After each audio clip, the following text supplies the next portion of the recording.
Hello everyone, welcome to my channel के education. कैसे हैं आप सभी लोग? आई होप आप सभी लोग अच्छे होंगे। तो आज मैं आप लोगों को डीएलएड सेकेंड सेमेस्टर का पेपर फर्स्ट वर्तमान भारतीय समाज एवं प्रारंभिक शिक्षा का 2022 का प्रश्न पत्र आपको हल करवाने वाली हूँ। और इस प्रश्न पत्र को हल करने के बाद आपको ये पता चल जाएगा कि आपके क्वेश्चंस किस लेवल के आते हैं, या फिर आपका क्वेश्चन बहुत इजी आता है, या फिर मॉडरेट होता है, या फिर टफ होता है। तो इससे आपको एक अंदाज़ा हो जाएगा। तो मैंने सोचा कि आप लोगों को ये सारे क्वेश्चंस करा दूं, और ये सारे क्वेश्चंस आपके मैंने जो जितनी भी चीज़ें पढ़ा दी हैं वहीं से रिलेटेड हैं। ठीक है, ऐसा नहीं है कि आपने चीज़ें नहीं पढ़ी हैं और ये क्वेश्चन मैंने आपको पढ़ाना शुरू कर दिया। तो इस प्रश्न पत्र में जितने भी क्वेश्चंस आए हैं सभी मैंने पढ़ा दिया है। अगर आपने क्लासेस देखी होंगी तो सभी मैंने पढ़ा दिया है वहाँ पर। ठीक है, चलिए तो आज मैं यहाँ पर आपको सॉल्व कराती हूँ 2022 का प्रश्न पत्र। और जैसा कि आप लोग जानते हो कि ये जो पेपर है आपका 2 घंटे का होता है, और जिसमें से 50 नंबर का आपका प्रश्न पत्र होता है। ठीक है, यानी कि ये 50 नंबर का होता है। और इसमें हमेशा की तरह इसमें भी 3 प्रकार के प्रश्न होते हैं आपका, जिसमें से 15 नंबर का बहुविकल्पी प्रश्न यानी जिसे हम वस्तुनिष्ठ प्रश्न भी कहते हैं, और 15 नंबर का आपका होता है अति लघुत्तरी प्रश्न, और आपका 20 नंबर का होता है आपका लघुत्तरी प्रश्न। यानी टोटल आपके कितने हो गए? 50 मार्क्स। ठीक है, तो इस तरीके से आपके प्रश्न आते हैं, जिसमें से ये जो आपके वस्तुनिष्ठ प्रश्न हैं ये हर एक प्रश्न 1 नंबर का होता है, और अति लघुत्तरी प्रश्न भी 1 नंबर का होता है, और जो आपका लघुत्तरी प्रश्न है ये 2 नंबर के होते हैं। इसलिए ये प्रश्न जो होते हैं ये 10 होते हैं। ठीक है, तो चलिए शुरू करते हैं अब वीडियो को शुरू करने से पहले अगर अभी तक आप चैनल को सब्सक्राइब नहीं किए हो तो सब्सक्राइब कर लो और बेल आइकन को प्रेस कर लो। और ध्यान रखिएगा, जितने भी हमारे सेकंड सेमेस्टर के प्रशिक्षु हैं उनके लिए बढ़िया न्यूज़ ये है कि उनके लिए सारी चीज़ें फ्री हैं। ठीक है, जितने भी हमारे सेकेंड सेमेस्टर के प्रशिक्षु हैं उनके लिए सारी चीज़ें फ्री हैं। यानी कि आपको जितने भी पेपर्स दिए जाएंगे, जितनी भी नोट्स हैं, सब टेलीग्राम पे मैं सेंड करती हूँ। सारी चीज़ें वहाँ पर, सारे नोट्स आपको ऐसे ही मिल जाएंगे फ्री में, कहीं से भी आपको ख़रीदने की ज़रूरत नहीं पड़ेगी। अगर आपने ख़रीद लिया है तो वो आपका बैड लक है, और अगर आपने नहीं ख़रीदा है तो वो आपका गुड लक ये है कि आपको ख़रीदने की ज़रूरत नहीं है।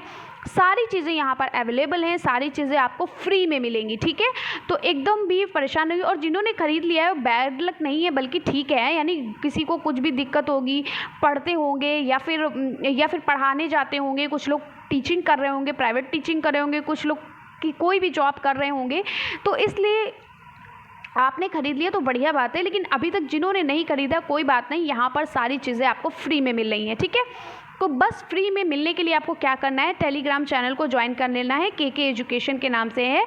डिस्क्रिप्शन बॉक्स में मैंने ऑलरेडी दे रखा है अपने चैनल का जो क्या बोलते हैं, मेंशन कर रखा है अपने टेलीग्राम चैनल को, और उसका लिंक मैंने पहले डिस्क्रिप्शन बॉक्स में दे रखा है। तो चलिए शुरू करते हैं अब बिना टाइम वेस्ट किए वीडियो को। तो देखिए यहाँ पर वस्तुनिष्ठ प्रश्न, और इसमें जो प्रश्न जितने भी हैं सब आप फर्स्ट सेमेस्टर में पढ़ चुके हो। ठीक है, कोई भी प्रश्न अलग से नहीं है। आपने फर्स्ट पेपर और सेकेंड पेपर में ये सारी चीज़ें पढ़ी हुई हैं। चलिए देखते हैं। शिक्षा एक त्रिमुखी प्रक्रिया है, यानी त्रिमुखी प्रक्रिया है। यह कथन किसका है? तो आपको पता है, और अभी हमने जब वीडियो हमने स्टार्ट की थी लाइव क्लासेस के लिए, तो कई सारे बच्चों ने इसका आंसर्स भी दे दिया था, और जिन्होंने आंसर दिया था उनका आंसर सही भी था। ठीक है, तो शिक्षा एक त्रिमुखी प्रक्रिया है, यह कथन किसका है? यह कथन हमारे जॉन डीवी का है। ठीक है, किसका है? हमारे जॉन डीवी का है। और इन्होंने ये कहा था, जॉन डीवी ने, कि इन्होंने एक ऐसे चार्ट भी दिया था जिसमें बताया था कि इस त्रिमुखी प्रक्रिया इन्होंने इसलिए कहा था क्योंकि इन्होंने करिकुलम, टीचर और स्टूडेंट का कंपेयर करके इन्होंने कहा था कि जो शिक्षा है हमारी वो त्रिमुखी प्रक्रिया है। यानी कि एक शिक्षा के लिए, शिक्षा की प्रोसेस के लिए, एक शिक्षा की प्रक्रिया के लिए हमें 3 लोगों की आवश्यकता होती है। पहला तो टीचर, और दूसरा होता है करिकुलम, और तीसरा होता है विद्यार्थी या स्टूडेंट।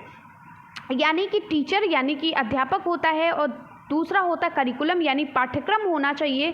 किसी चीज़ को पढ़ाने के लिए कोई साधन भी तो होना चाहिए, वो साधन है हमारा करिकुलम यानी पाठ्यक्रम।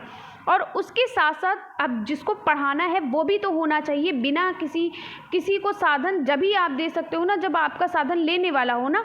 तो फिर आप क्या है उसके लिए क्या है स्टूडेंट है। ठीक है, तो 3 चीज़ों से हमारी शिक्षा कंप्लीट होती है, शिक्षा की प्रोसेस चलती है, यहाँ पर ये बताया गया है। ठीक है, चलिए तो आंसर नंबर हमारा क्या है 1 है।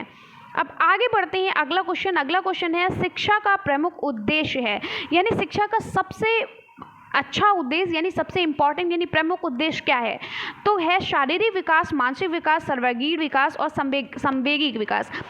तो यहाँ पर सभी हैं। ठीक है, यहाँ पर सभी है। अब आंसर हमें ऐसा चुनना है कि सभी उसमें शामिल भी हो जाए और हम उसका आंसर भी दे जाएं, यानी कि ऐसा हमें आंसर चुनना है जिसमें शारीरिक विकास भी हो, जिसमें मानसिक विकास भी आता हो, जिसमें सांवेगिक विकास भी आता हो। तो वो आंसर क्या है, सर्वांगीण विकास। ठीक है, सभी प्रकार का विकास, यानी चाहे वो शारीरिक हो, चाहे वो मानसिक हो, चाहे वो सांवेगिक हो, चाहे वो सामाजिक हो, चाहे वो संवेगात्मक हो, चाहे वो आपका नैतिक हो, चाहे कैसा भी विकास हो, वो सर्वांगीण विकास में सभी क्या हो जाते हैं, लीन हो जाते हैं। ठीक है, तो उत्तर नंबर 3 आपका सही है। अगला क्वेश्चन है प्रश्नोत्तर विधि के जनक कौन है। आपने बहुत अच्छे से पढ़ा है प्रश्नोत्तर विधि के बारे में फर्स्ट सेमेस्टर में, प्रश्नोत्तर विधि के बारे में, उसके साथ साथ बुनियाद, ठीक है, शिक्षा के बारे में बहुत सारी चीज़ें, अब मारिया मॉन्टेसरी विधि के बारे में बहुत सारी चीज़ें आपने पढ़ ली हैं और सारे क्वेश्चंस आपके देखिए फर्स्ट सेमेस्टर से ही रिपीट किए हैं। देखिए बहुत अच्छे पेपर आते हैं, देखिए कितना ईजी पेपर आता है। ठीक है, ना ही मॉडरेट है ना ही टफ है, ईजी इसको हम पेपर कहते हैं, ऐसे पेपर को हम ईजी बोलते हैं। ठीक है, तो प्रश्नोत्तर विधि के जनक कौन है, आपको पता है कि प्रश्नोत्तर विधि के जनक कौन थे, हमारे सुकरात थे। ठीक है, चलिए अगला क्वेश्चन देखिए स्क्रीन पर। अगला क्वेश्चन है शिक्षण को रोचक एवं प्रभावशाली बना देती है, यानी कि जो शिक्षण है टीचिंग को रोचक और प्रभावशाली ऐसी कौन सी चीज़ें बना देती है, चित्रकला या फिर विज्ञान बना देती है या फिर शिक्षण में प्रयुक्त युक्तियाँ या फिर लेखन कला। तो शिक्षण में प्रयुक्त यानी शिक्षण में प्रयोग होने वाली जितनी भी युक्तियां हैं वो सभी क्या करती हैं, हमारे शिक्षण को रोचक और प्रभावशाली बनाती हैं। ठीक है, चाहे वो खेल विधि हो, चाहे वो चित्रकला हो, चाहे वो विज्ञान हो, चाहे लेखन कला हो, कुछ भी हो, सभी क्या करती, सभी ये प्रयुक्त युक्तियां जो होती हैं हमारे रोचक और प्रभावशाली बना देती हैं किसको, शिक्षण को। ठीक है, चलिए आगे बढ़ते हैं। अगला क्वेश्चन हो देखिए, ये भी आपने पढ़ा है फर्स्ट सेमेस्टर में कि बुनियादी शिक्षा किस दार्शनिक से संबंधित है, यानी बुनियादी शिक्षा या बेसिक शिक्षा के बारे में किसने कहा है। तो बुनियादी शिक्षा हमारे महात्मा गांधी जी इनके जनक थे, यही इस शिक्षा के दार्शनिक भी थे। ठीक है, चलिए आगे बढ़ते हैं। अगला प्रश्न है विश्व जल दिवस कब मनाया जाता है। तो आपको अच्छे से पता होगा कि विश्व जल दिवस हमारा 22 मार्च को मनाया जाता है। ठीक है, चलिए अगला है हमारा क्वेश्चन नंबर 7 है पाठशाला को एक बाग और शिशु को पौधा व शिक्षण को माली किसे कहा जाता है। तो आपको बहुत अच्छे से पता है कि हमारी एक विधि थी, किंडरगार्टन प्रणाली थी एक हमारी, जिसके जनक हमारे कौन थे, जिसके जन्मदाता थे फ्रॉबेल। तो फ्रॉबेल ने पाठशाला को बाग कहा था और शिशुओं को एक पौधा कहा था और शिक्षक को एक माली कहा था। ठीक है, जिस तरह माली अपने बगीचे में क्या करता है, पौधों को पानी देता है, किस लिए, उन्नति करने के लिए, बढ़ने के लिए, इसी प्रकार एक टीचर भी क्या करता है, माली के समान एक टीचर भी अपने शिष्यों के अंदर क्या करता है, शिक्षा को उत्पन्न करता है। ठीक है, चलिए तो इसके जन्मदाता कौन है, फ्रॉबेल थे। सारी चीज़ें आप फर्स्ट सेमेस्टर में पढ़ चुके हो और देखिए कितना इजी पेपर आया है। ठीक है, चलिए अगला क्वेश्चन है दिवा स्वप्न नामक पुस्तक के रचनाकार हैं। तो दिवा स्वप्न नामक पुस्तक के रचनाकार मोस्ट इम्पॉर्टेंट क्वेश्चन है और ये डीएलएड का एक तरीके से हम कह सकते हैं फेवरेट क्वेश्चन है। ठीक है, तो दिवा स्वप्न नामक पुस्तक के रचनाकार जो थे वो थे गीजू भाई बधेका और इनके बारे में स्वामी विवेकानंद जी के बारे में, राधा कृष्ण जी के बारे में, रूसो के बारे में अभी मैंने नहीं पढ़ाया है। ठीक है, राधा कृष्णन के बारे में, इन सभी के बारे में मैंने पढ़ा दिया है आप लोगों को। भारतीय विचारक जितने भी हैं मैंने आपको पढ़ा दिए हैं, तो आप जाकर पढ़ लीजिएगा वहाँ पर डिटेल में। ठीक है, तो गीजू भाई बधेका जो है ये दिवा स्वप्न नामक पुस्तक के रचनाकार हैं और ये हमारे सिर्फ डीएलएड का ही नहीं मतलब फेवरेट क्वेश्चन है, बल्कि ये यूपी टेट सीटेट का भी फेवरेट क्वेश्चन है। ठीक है, तो जितने भी प्रशिक्षु हमारे साथ ही साथ यूपी टेट सीटेट की तैयारी करना चाहते हैं तो उनके लिए ये प्रश्न बहुत इंपॉर्टेंट है, इसको एक जगह नोट कर लीजिएगा। चलिए अगला क्वेश्चन है, घर पर दी जाने वाली शिक्षा कहलाती। घर पर दी जाने वाली शिक्षा, जैसे आप जब बच्चा छोटा होता है तो अपने मम्मी पापा से, यानी अपने माता पिता से, अपने दादा दादी से, अपने भाई बहन से, अपने चाचा चाची से, जो भी चीज़ें अपने परिवार से सीखता है उसे हम घर में दी जाने वाली शिक्षा कहते हैं। और इस शिक्षा का नाम क्या है? इस शिक्षा का नाम है अनौपचारिक शिक्षा। ठीक है, जहाँ पर कोई निश्चित नियम, कोई निश्चित समय नहीं होता है, ना ही आपको पापा मम्मी से पूछने के लिए ड्रेस पहनने की ज़रूरत होती है, ना ही आपको एक पापा मम्मी से किसी चीज़ को पूछने के लिए या भाई बहन से कुछ सीखने के लिए या कुछ भी सीखने के लिए आपको एक समय की ज़रूरत होती है। ठीक है, इसमें कोई ना निश्चित समय होता है, ना ही कोई निश्चित सीमा होती है, कभी भी किसी भी समय आप कुछ भी सीख सकते हैं। ठीक है, चलिए आगे बढ़ते हैं। अगला क्वेश्चन नंबर 10 है आपका, यानी 10 क्वेश्चन है आपका, कि प्रत्येक वस्तु जो प्राकृतिक है, अच्छी है, परंतु मनुष्य के हाथों में खराब हो जाती है। ये बात किसने कही? यानी कि हर एक ऐसी वस्तु जो प्राकृतिक है लेकिन मनुष्य के हाथों में आते ही वो खराब हो जाती है। तो इस बात को हमारे रूसो जी ने कहा था, यानी हमारे जो प्रकृतिवाद रूसो हैं उन्होंने कहा था। ठीक है, चलिए आगे बढ़ते हैं। अगला क्वेश्चन है, प्रोजेक्ट पद्धति किस दर्शन की प्रमुख विधि मानी जाती है? यानी प्रोजेक्ट प्रणाली या प्रोजेक्ट पद्धति जो होती है ये किस दर्शन ने दी थी? तो ये किस दर्शन की मानी जाती है? तो ये जो प्रोजेक्ट पद्धति है ये हमारी किस दर्शन की मानी जाती है? ये हमारी मानी जाती है प्रयोजनवाद विधि की। ठीक है, चलिए, और प्रयोजनवाद विधि के जनक कौन थे? अगर आपसे कोई पूछा जाए तो ये हमारे कौन थे? किलपैट्रिक जी थे। चलिए आगे बढ़ते हैं। अगला क्वेश्चन देखते हैं। अगला क्वेश्चन है हमारा, 12 से ही तो स्टार्ट हुआ है ना। हाँ, अगला क्वेश्चन हमारा क्या है? अगला क्वेश्चन है हमारा,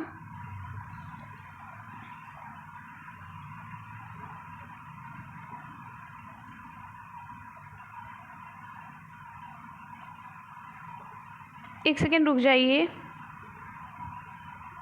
चलिए क्वेश्चन नंबर 12 क्या कहता है कि मूल प्रवृत्ति सिद्धांत किस दर्शन पर आधारित है? तो मूल प्रवृत्ति सिद्धांत जो है वो हमारी, देखिए यहाँ पर 2 आंसर हैं, यथार्थवाद या प्रकृतिवाद। ठीक है, दोनों हमें सही लग रहे हैं। आपको क्या सही लग रहा है? जब मैं आपको मूल प्रवृत्तियों के बारे में बताऊंगी तो वहाँ पर देखती हूँ। ठीक है, लेकिन ये है एक तरीके से, ये हमारा क्या है? ये प्रकृतिवाद है। ठीक है, चलिए आगे बढ़ते हैं। अगला क्वेश्चन है, मूल हमारे व्यवहार को क्या करते हैं? तो मूल्य जो होते हैं वो हमारे व्यवहार को क्या करते हैं? वो हमारे व्यवहार को दर्शित भी करते हैं, हमारे व्यवहार को प्रेरित भी करते हैं और उसको नियंत्रण भी करते हैं। ठीक है, तो ये सभी करते हैं। तो उत्तर नंबर 4 यानी उत्तर नंबर 4 आपका सही है। ठीक है, चलिए अगला प्रश्न है, क्वेश्चन नंबर 14 है कि मकतब शब्द किस स्तर की शिक्षा से संबंधित है? तो जो मुस्लिम शिक्षा प्रणाली, अगर आपने मुस्लिम शिक्षा प्रणाली को पढ़ा होगा, मेरी वीडियो में देखा होगा, मुस्लिम शिक्षा प्रणाली मैंने बहुत अच्छे से समझाया है। तो वहाँ मुस्लिम शिक्षा प्रणाली में 2 तरीके की शिक्षा होती थी, एक तो मकतब और दूसरा होता था मदरसा। अभी भी आप सुनते होंगे कि मदरसा में भर्ती वगैरह होती हैं। ठीक है, शिक्षक भर्ती वगैरह। ठीक है, तो मकतब जो है वो प्राथमिक विद्यालय के स्तर के लिए था और मदरसा जो होता है वो उच्च स्तर के लिए होता है। ठीक है, तो प्राथमिक स्तर तक कौन सी शिक्षा होती है? मकतब। ठीक है, चलिए आगे बढ़ते हैं। अगला क्वेश्चन है क्वेश्चन नंबर 15, आदर्शवाद श्रेष्ठ योगदान किस क्षेत्र में है? तो आदर्शवाद श्रेष्ठ योगदान जो है वो हमारे किस में है? उद्देश्य में है। ठीक है, श्रेष्ठ योगदान जो है उद्देश्य के क्षेत्र में है। समझ में आ गया? यहाँ पर उद्देश्य दिया जाता है। चलिए आगे बढ़ते हैं। तो हमारे ये कंप्लीट हो गए, 15 के 15 हमारे कंप्लीट हो गए वस्तुनिष्ठ प्रश्न यानी बहुविकल्पी प्रश्न यानी मल्टीपल चॉइस क्वेश्चन। अब हम शुरू करते हैं अति लघु उत्तरीय प्रश्नों को। ठीक है, तो अति लघु उत्तरीय प्रश्न ये जो हमारे हैं ये 10 हैं हमारे, और 10 के 10 मैंने यहाँ पर देखिए इस तरीके से लिख लिया है ताकि आपको समझाने में गलती ना हो। ठीक है, तो अति लघु उत्तरीय प्रश्नों को शुरू करने से पहले अगर चैनल पर आप पहली बार आए हैं तो चैनल को जल्दी से आप सब्सक्राइब कर लीजिए। और वीडियो तो आपको अच्छी लग रही होगी क्योंकि मैं पूरी कोशिश करती हूँ अच्छी वीडियोस लाने की, अच्छी वीडियोस बनाने की, हर दिन कुछ नया करने की। तो और मैं आपको हमेशा सरप्राइज़ करती हूँ, बताती कुछ और हूँ, करती कुछ और हूँ, हमेशा सरप्राइज़ करती हूँ। ठीक है, और इसके साथ साथ शेयर करना बिल्कुल भी मत भूलिएगा। इतना अच्छा आप लोगों के लिए हर चीज़ लेकर आती हूँ, सारी चीज़ें फ्री में दे रही हूँ, तो शेयर भी कर दीजिए ताकि सभी को इसका लाभ मिल सके। ठीक है, बहुत से ऐसे प्रशिक्षु होंगे जिनको मनी प्रॉब्लम हो सकती है या कोई भी दिक्कत होती है, तो कम से कम वो हमारे टेलीग्राम चैनल से जुड़ करके वीडियो को देख सकते हैं, PDF ले सकते हैं और उनको कहीं पर भी कोई पेड PDF ना लेना पड़े। ठीक है, चलिए आगे बढ़ते हैं। अगला हमारा प्रश्न है अति लघु उत्तरीय प्रश्न। इसको हमें सॉल्व करना, और देखिए मैं यहाँ पर रूसो की पिक्चर भी लेकर आई हूँ यहाँ पर। ठीक है, चलिए तो पहला वहाँ पर जो आपका अति लघु उत्तरीय प्रश्न का क्वेश्चन है वो ये है, रूसो का जन्म कब और कहाँ हुआ था। ठीक है, तो रूसो का जन्म जो है वो हमारा 28 जून 1712 ईस्वी में हुआ था। कहाँ हुआ था? स्विट्जरलैंड के जेनेवा में हुआ था। ठीक है, स्विट्जरलैंड के जिनेवा में हुआ था। समझ में आ गया? चलिए ये हमारे रूसो जी हैं, बस आपको इतना आंसर देना है। अगर आप उनके बारे में कुछ लिखना चाहते हो तो बहुत अच्छी बात है, लिख सकते हो। ठीक है, अगला क्वेश्चन है आपका, सत्यम शिवम सुंदरम किस दर्शन का आधार वाक्य है। ठीक है, ये देखिए आपको दिखा देती हूँ कि क्वेश्चन क्या था। क्वेश्चन ये है कि सत्यम शिवम सुंदरम, ठीक है, सत्यम शिवम सुंदरम किस दर्शन का आधार वाक्य है। तो सत्यम शिवम सुंदरम जो है ये हमारे किस दर्शन का दर्शन का आधार वाक्य है? ये हमारे आदर्शवादी दर्शन का आधार वाक्य है, क्योंकि यहाँ जो आदर्शवादी हैं ये हमेशा लोगों को उद्देश्य देते हैं। ठीक है, चलिए अगला क्वेश्चन देखते हैं। अगला क्वेश्चन हमारा है क्वेश्चन नंबर 3। ये क्या कह रहा है? ये कहता है कि वैश्विक तापमान से आप क्या समझते हैं, जिसको हम इंग्लिश में ग्लोबल वार्मिंग भी कहते हैं। आपने सुना होगा ग्लोबल वार्मिंग के बारे में। ठीक है, तो वैश्विक तापमान से आप क्या समझते हैं, संक्षिप्त में बताइए। तो वैश्विक तापमान यानी जिसे हम ग्लोबल वार्मिंग कहते हैं, ये पृथ्वी के तापमान में वृद्धि और इसके कारण मौसम चक्र में होने वाले परिवर्तन से होता है। ठीक है, जिसके परिणाम स्वरूप हिमखंडों और ग्लेशियरों के पिघलने, चक्रवात, बारिश के तरीकों में बदलाव और समुद्र के जल स्तर में वृद्धि होने से जंतु और वनस्पति जगत को प्रभावित करते हैं या उनसे प्रभावित हो सकते हैं। ठीक है, समझ में आ गया? ये उनसे प्रभावित होते हैं, बल्कि करते नहीं, उनसे प्रभावित होते हैं। तो समझ में आ गया कि ग्लोबल वार्मिंग क्या होता है। जब भी हमारी पृथ्वी का जो टेम्परेचर है, हमारी अर्थ का जो टेम्परेचर है वो इंक्रीज़ हो जाता है, वो बढ़ जाता है, और इसके कारण हमारे जो मौसम चक्र में क्या होती है, इसमें होने वाले परिवर्तन से जो हमारा क्या होता है, ग्लोबल वार्मिंग होती है। ठीक है, चलिए आगे बढ़ते हैं। अगला क्वेश्चन है कि मूल्य क्या है। ठीक है, मूल्य क्या है, इस किसी विधान की परिभाषा दीजिए। ठीक है, इसमें मतलब मूल्य को किसने बताया, किसी विद्वान की परिभाषा यहाँ पर देनी है। ठीक है, तो प्रत्येक वस्तु यानी कि प्रत्येक वह वस्तु जिसका महत्व यानी वैल्यू होता है, यानी कोई भी ऐसी वस्तु जिसका कोई वैल्यू हो, ठीक है, उसे मूल्य कहा जाता है। ठीक है, जिसका कोई एक वैल्यू हो, जिसका कोई एक महत्व हो, उसे हम क्या कहते हैं, मूल्य कहते हैं। जैसे कि वो वस्तु, जैसे कि आपके अंदर आप सत्य बोलते हो, आपके अंदर ईमानदारी है, आपके अंदर अच्छाई है, ये सभी क्या है, मूल्य हैं। ठीक है, यानी आप किसी भी व्यक्ति को उसके मूल्य से पहचानते हो, उसकी वैल्यू क्या है उससे पहचानते हो। ठीक है, इसके विपरीत भी हो सकता है। बहुत से लोगों को ऐसा नहीं कि उसकी अच्छाई से ही पहचानते हो, उसकी बुराइयों से भी पहचानते हो। बहुत से लोग झूठ बोलते हैं तो उसकी एक वैल्यू हो गई कि अरे भाई ये झूठ बोलता है, ये बहुत झूठा लड़का है या झूठी लड़की है, जो भी। ठीक है, बेईमान आदि ये अवमूल्यन है। ठीक है, अगर आपसे पूछा जाए कि अवमूल्य किसे कहते हैं या अवमूल्यन किसे कहते हैं, तो विपरीत होता है किसका, मूल्य का। ठीक है, मूल्य का विपरीत क्या होता है, अवमूल्य, यानी कि झूठ, बेईमानी, ये सभी क्या है, अवमूल्यन है। तो दोनों चीज़ें मैंने यहाँ पर आपको बता दी। ठीक है, चलिए अब हमारे एक विद्वान थे एम हार्लाम्बोस के अनुसार। ठीक है, तो एम हार्लाम्बोस के अनुसार क्या बताया गया कि मूल्य एक विश्वास है कि कुछ अच्छा और वांछनीय है। यानी कि मूल्य किसी की वैल्यू क्या होती है, किसी की वैल्यू आप किसी के विश्वास से करते हो। ठीक है, उसके आत्मविश्वास से करते हो कि ये व्यक्ति कितना अच्छा और कितना क्या है, वांछनीय है। ठीक है, चलिए अगला क्वेश्चन आपका पूछा गया है कि पर्यावरण शब्द किन दो शब्दों से मिलकर बना है। बहुत ही इजी क्वेश्चन है भैया, आप बताओ, इससे भी इजी क्वेश्चन हो सकता है। तो पर्यावरण शब्द जो है परि, धन, आवरण, इन दो शब्दों से मिलकर बना होता है, जिसका अर्थ होता है चारों ओर से घिरा हुआ। ठीक है, क्या होता है, चारों ओर से घिरा, यानी हमारा जो इन्वायरमेंट है, यानी हमारा वातावरण जो है, ये कैसे है, ये चारों ओर से घिरा हुआ है। चलिए आगे बढ़ते हैं, अगला क्वेश्चन, स्वामी विवेकानंद जी के बचपन का क्या नाम था?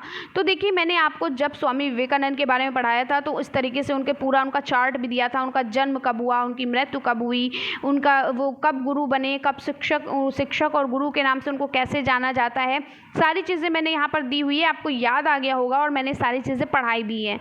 ठीक है, तो स्वामी विवेकानंद जी के जो बचपन का नाम था वो था नरेंद्र नाथ दत्त। क्या था? नरेंद्र नाथ दत्त। ठीक है, चलिए आगे बढ़ते हैं, अगला क्वेश्चन है, विश्व जनसंख्या दिवस कब मनाया जाता है?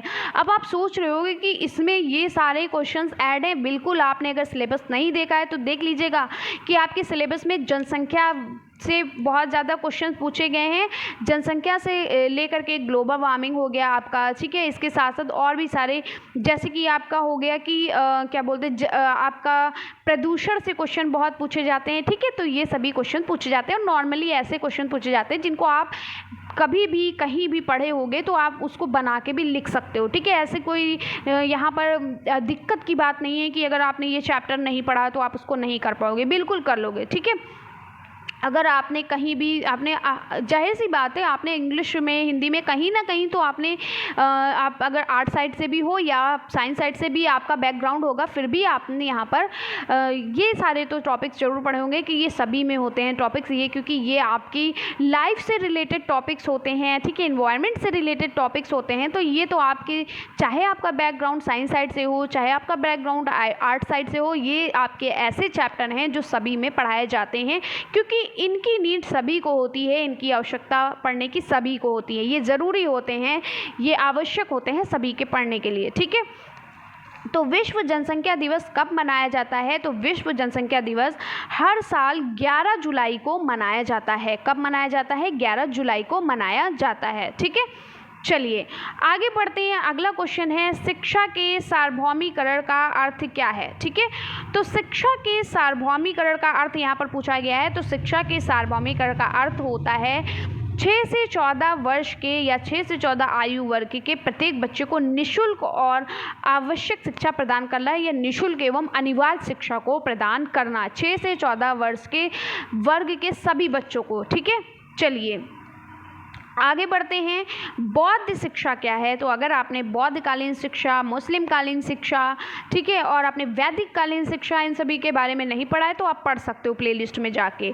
तो बौद्ध कालीन शिक्षा क्या है? तो बौद्ध कालीन शिक्षा का मतलब होता है कि बौद्ध कालीन शिक्षा प्रणाली में शिक्षा से तात्पर्य बौद्ध मठों और बिहारों में चलने वाली शिक्षा से लिया जाता है, यानी जो बौद्ध मठ थे और जो बिहार में दी जाने वाली जो शिक्षा थी वहाँ से इसको लिया जाता है। बौद्ध दर्शन में जीवन में दुख ही दुख है। ठीक है, इन्होंने बताया कि हमारे जीवन में दुख ही दुख है और इन दुखों को समझने और उन दुखों को दूर करने का उपाय करना ही शिक्षा है। इनके लिए शिक्षा का मेन मकसद यही था कि लोगों के दुखों को समझना और उनके दुख को समझकर दूर करना। ठीक है, इनके लिए मेन यही शिक्षा थी। और शिक्षा दुखों का ज्ञान है और दुखों को दूर करने का अष्टांग मार्ग भी ये दिखाती है। ठीक है, और ये अष्टांग मार्ग कौन से हैं ये मैंने आपको प्लेलिस्ट में पढ़ा चुकी हूँ, प्लेलिस्ट में जाके देख लीजिएगा। ये अष्टांग मार्ग बहुत पूछा जाता है कि बौद्ध धर्म के जो अष्टांग मार्ग हैं वो कौन कौन से थे। ठीक है, ये पूछा जाता है, यानी जो 8 मार्ग थे। अगला प्रश्न है, शिक्षा के सामान्य उद्देश्य बताइए। तो शिक्षा के सामान्य उद्देश्य निम्नलिखित है। आपको पता है कि शिक्षा का सामान्य उद्देश्य क्या होता है? शिक्षा से बच्चों का क्या होता है? चारित्रिक विकास होता है, बच्चों का मानसिक विकास होता है, बच्चों का आप लोकतांत्रिक विकास करते हो, बच्चों का सांस्कृतिक विकास होता है, बच्चों के अंदर शिक्षा के द्वारा सामाजिक विकास होता है। ठीक है, बच्चों के अंदर आपके नैतिक विकास या नेतृत्व का विकास बच्चों के अंदर कर सकते हो, किसके माध्यम से? शिक्षा के माध्यम से। ठीक है, चलिए आगे बढ़ते हैं। अगला क्वेश्चन है, औपचारिक शिक्षा की कोई एक विशेषता बताइए। तो औपचारिक शिक्षा की कई सारी विशेषताएं हमने अभी आपको बताई हैं और यहाँ पर आपको जैसे मनो वैसे लिखिएगा। तो सबसे पहले हम इनकी विशेषता जानने से पहले थोड़ा सा समझ लेते हैं कि ये औपचारिक शिक्षा क्या है। तो औपचारिक शिक्षा वह शिक्षा होती है जो एक निश्चित स्थान पर निश्चित लोगों द्वारा प्रदान की जाती है, यानी कि जैसे आप स्कूल में जाते हो, ठीक है, स्कूल क्या है? हमारा एक औपचारिक शिक्षा है, एक औपचारिक शिक्षा का माध्यम है, यानी वहाँ पर स्कूल की टाइमिंग होती है कि आप 8 बजे का स्कूल है तो आपको 8 बजे एंट्री ले लेनी है, आप 9 बजे जाओगी तो आपको एंट्री नहीं होगी। एक आपके सभी पीरियड्स का टाइम होता है कि आपके इंग्लिश का क्लास कब चलेगा, आपकी हिंदी का क्लास कब हो, कौन सा टीचर आपको किस सब्जेक्ट को पढ़ाएगा। इसके साथ साथ लंच टाइम किस टाइम होता है ना, उसका भी एक टाइमिंग होता है, प्रेयर टाइम होता है, ठीक है, छुट्टी का टाइम होता है, ठीक है। तो यहाँ पर जो भी शिक्षा क्या होती है, जो भी शिक्षा एक निश्चित स्थान पर निश्चित लोगों द्वारा प्रदान की जाती है उसे हम औपचारिक शिक्षा कहते हैं। और इसमें क्या होता है, इसमें पाठ्यक्रम यानी सिलेबस होना चाहिए, समय, विषय पहले से ही निश्चित होता है, ठीक है। यहाँ पर विषय पहले से ही निश्चित होता है कि किस विषय को बच्चों को पढ़ाना है, किस लेवल का बच्चा है, उस बच्चे के लेवल को देखते हुए किस विषय को, किस सब्जेक्ट को पढ़ाना है। इस शिक्षा का सबसे मुख्य स्थान क्या होता है, विद्यालय परिसर होता है, ठीक है। चलिए, अब औपचारिक शिक्षा के यहाँ पर उद्देश्य पूछे गए हैं, यानी एक तरीके से हम ये कह सकते हैं कि विद्यालय में दी जाने वाली शिक्षा को हम औपचारिक शिक्षा कहते हैं, या स्कूल में दी जाने वाली शिक्षा को हम औपचारिक शिक्षा कहते हैं, ठीक है। इस प्रकार की शिक्षा विद्यालय, महाविद्यालय, विश्वविद्यालय आदि स्थानों पर संपन्न होती है। ऐसा नहीं कि स्कूल और विद्यालय में होती, महाविद्यालयों में यानी यूनिवर्सिटी वगैरह में भी टाइमिंग होती है स्कूल जाने की। आप 12 बजे उठ के रात के चले जाओगे तो क्या स्कूल खुला होगा? नहीं, ठीक है। दूसरा पॉइंट है, इस प्रकार की शिक्षा शिक्षकों की देख रेख में होती है, ठीक है। इस प्रकार की शिक्षा जो होती है, जो हमारे टीचर्स होते हैं उनकी जो है देख रेख में होती है, ठीक है। चलिए, तो ये 2 पॉइंट मैंने आपको बता दिए, वैसे तो ये पूछा था, मैंने 2 बताया और उसके साथ साथ बता दिए। चलिए, अब तीसरा पॉइंट क्या है, तीसरा पॉइंट ये है, इस प्रकार की शिक्षा के लक्ष्य और उसके उद्देश्य पहले से ही निर्धारित किए हुए होते हैं, यानी कि पहले से ही सारी चीज़ें यहाँ पर मेंटेन होती हैं कि कब छुट्टी दी जाएगी बच्चों को, कौन कौन सी छुट्टी होगी, कौन कौन से आपके क्लास चलेंगे, कौन कौन से टीचर किस क्लास को पढ़ाएगी, सारा टाइम टेबल वहाँ पर होता है, ठीक है। सारे पीरियड्स का टाइम होता है, सारी चीज़ें वहाँ पर पहले से ही निर्धारित होती हैं, पहले से ही वहाँ पर अवेलेबल होती हैं, ठीक है। चलिए, अगला प्रश्न है, शिक्षा के प्रभावी कारकों के नाम लिखिए, ठीक है। तो शिक्षा के प्रभावी कारकों के नाम क्या है, शिक्षा के प्रभावी कारकों के नाम निम्नलिखित हैं। शिक्षा के प्रभावी कारक कौन कौन से हैं? दार्शनिक कारक होता है, सांस्कृतिक कारक होता है, समाज शास्त्रीय कारक होता है, आर्थिक कारक होता है, बहुत सारे होते हैं, लेकिन यहाँ पर कुछ ही, क्योंकि 2 नंबर का है तो इतना ही काफ़ी है। अगला है, जन संचार के 4 साधनों के नाम लिखिए। अब ये बच्चों वाला, यानी कि ये आपके क्लास 2 और क्लास 3 वाला क्वेश्चन एकदम पूछ लिया गया कि आपको इसका आंसर नहीं पता है कि आप जन संचार के साधन कौन कौन से होते हैं, और वो भी मेंशन करके दिया है कि 4 बताने हैं। तो कितना आसान है कि जन संचार के साधन कौन कौन से होते हैं। समाचार पत्र पत्रिकाएं हो गई, आपका रेडियो हो गया, टेलीविज़न हो गया, सिनेमा हो गया, इंटरनेट हो गया, ये सभी क्या है, जनसंचार के साधन हैं। चलिए, अगला क्वेश्चन है आपका, प्रदूषण का अर्थ लिखते हुए उसके प्रकारों के नाम लिखिए। तो क्या आपको प्रदूषण नहीं पता है क्या होता है, या आपको ये नहीं पता है कि प्रदूषण कौन कौन से होते हैं? जल प्रदूषण, वायु प्रदूषण, ध्वनि प्रदूषण, सारी चीज़ें आपको पता हैं। तो ये सब चीज़ें अगर ऐसे आपसे अगर इधर उधर से थोड़ा सा पूछ लिया गया तो क्या आप आंसर नहीं दे पाओगे? बिल्कुल दे लोगे, ठीक है। तो जिन लोगों ने कहा है कि मैम 2nd सेमेस्टर बहुत टफ है, अब वो मुझे जवाब दें कि 2nd सेमेस्टर टफ है या ईजी है। देखो, अगर आप लोग किसी भी चीज़ के लिए पहले से रेडी नहीं होगे, पहले से किसी चीज़ के लिए तैयार नहीं होगे, और अगर प्रॉपर तरीके से आपने उस चीज़ को समझा नहीं है, उस चीज़ों को पढ़ा नहीं है, तो आपको लगेगा कि वो चीज़ टफ है। लेकिन जैसे जैसे आपकी चीज़ें कवर होती रहती हैं, वो सारी चीज़ें आसान हो जाती हैं, ठीक है। मान लो अभी 1st सेमेस्टर का कोई स्टूडेंट हो, कोई भी टीचर हो, अब वो आपसे आकर कहे, अब आप उसके सीनियर हो गए हो, अगर आपसे आकर कहे कि मैम 1st सेमेस्टर बहुत टफ है ना, बहुत ज़्यादा लेंदी है, तो अब आपका आंसर क्या रहेगा पता है? आपका आंसर ये रहेगा कि नहीं, बहुत इजी है, बहुत अच्छे से अगर आप सिर्फ प्रीवियस ईयर क्वेश्चन पेपर ही कर लोगे और महामैराथन क्लासेस देख लोगे तो भी हो जाएगा, है ना। तो आपके लिए कहना बहुत आसान होगा, आप बहुत अच्छे से कह दोगे। क्यों? क्योंकि आपने वो चीज़ें पढ़ रखी हैं, आप पूरा उसको पढ़ चुके हो, आप उसका एग्ज़ाम दे चुके हो, ठीक है। लेकिन जिसने नहीं पढ़ा है, जिसने एग्ज़ाम नहीं दिया, वो तो ये कहेगा हाँ बता दी हैं, इतना टफ है, अपना पढ़ चुकी हैं तो इसलिए बोल रही है ना, ऐसा लोग बोलेंगे।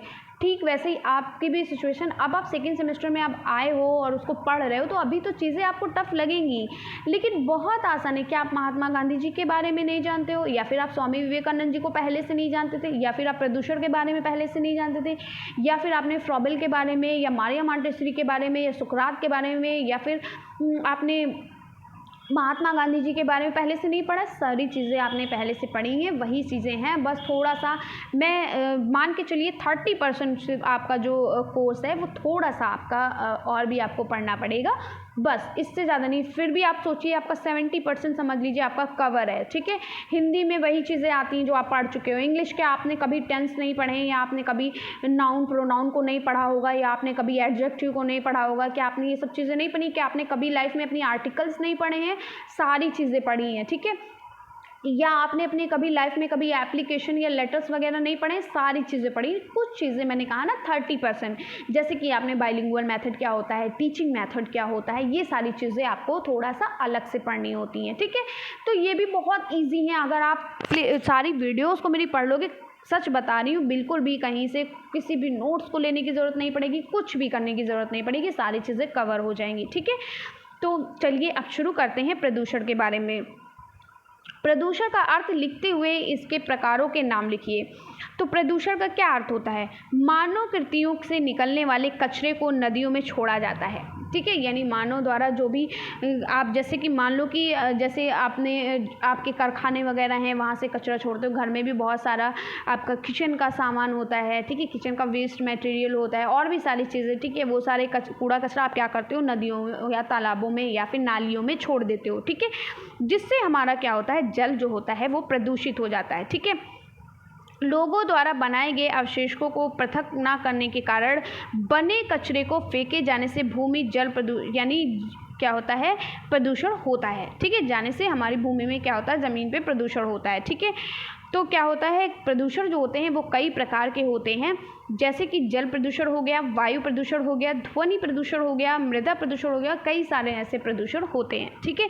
यानी जिनसे हमारा वातावरण प्रदूषित होता है, नष्ट होता है, खराब होता है, वो सभी क्या होते हैं, प्रदूषण होते हैं, ठीक है। चलिए आगे बढ़ते हैं। टैगोर को किस धारणा में विश्वास था? यानी रविंद्रनाथ टैगोर जी हमारे जो थे, उनको किस धारणा में विश्वास था? तो रविंद्रनाथ टैगोर जो हमारे थे, उनको शिक्षा की परिवर्तनकारी भूमिका पर बहुत विश्वास वो करते थे। यानी उनका कहना था कि शिक्षा में परिवर्तनशील ला कर पढ़ाया जाए, शिक्षा को कुछ अलग कर करके पढ़ाया जाए बच्चों को, ठीक है। तो इसलिए वो सबसे ज़्यादा वो किस धारणा पर विश्वास करते थे, वो हमेशा शिक्षा की परिवर्तनकारी भूमिका पर विश्वास करते थे। तो आई होप कि आपको वीडियो अच्छी लगी होगी, बहुत मज़ा आया होगा पढ़ने में। और सारी चीज़ें देखिए, 2022 का पेपर आप जब देखे होंगे तो आपको खुद लग रहा होगा कि ये तो पेपर, इसमें से आपको 70% तो आपको खुद पेपर आता होगा इसमें से, ठीक है। हो सकता है कुछ चीज़ें आपको नहीं आती हों, लेकिन 70% तो आप ऐसे ही सॉल्व कर लिए होंगे, इतना मुझे यकीन है। अगर आपने फर्स्ट सेमेस्टर में पढ़ा है, किसी से भी पढ़ा है, पढ़ाई तो आपने की ही होगी ना, बेटर की होगी, बेस्ट की होगी, ठीक है। तो आपने जिससे भी पढ़ा है, लेकिन आप यहाँ पर अगर देख रहे होंगे तो आपको 70% आपको यहाँ पर सारी चीज़ें आ रही होंगी। 70% की बात कर रही हूँ मैं, ठीक है। 30% तो आपको थोड़ा सा तो देखना ही पड़ेगा, क्योंकि अभी आपके लिए थोड़ा ये चीज़ें नहीं हैं, ठीक है। लेकिन अगर आपको ये पेपर दे दिया जाता तो आप पक्का 70% तो सॉल्व कर लेते, इतना तो मुझे आप लोगों पे भरोसा है, ठीक है। तो फिर कैसी लगी वीडियो कमेंट्स में ज़रूर बताइएगा। आप मेरे साथ जुड़े हैं तो डरने की एकदम ज़रूरत नहीं है, सारी चीज़ें आपको मिल जाएंगी, सारी चीज़ें आपको, हर एक चीज़ आपको पढ़ाई जाएंगी, ठीक है। तो चलिए कैसी लगी वीडियो कमेंट्स में ज़रूर बताइएगा, ठीक है। और वीडियो अच्छी लगी तो लाइक करिए, और हाँ, शेयर बहुत करिए, जितना शेयर करोगे उतना ही अच्छा होगा, ठीक है। तो चलिए ज़्यादा से ज़्यादा शेयर करिएगा। मिलते हैं इसी तरीके से नेक्स्ट वीडियो में, तब तक के लिए खुश रहें, स्वस्थ रहें, और बाय बाय।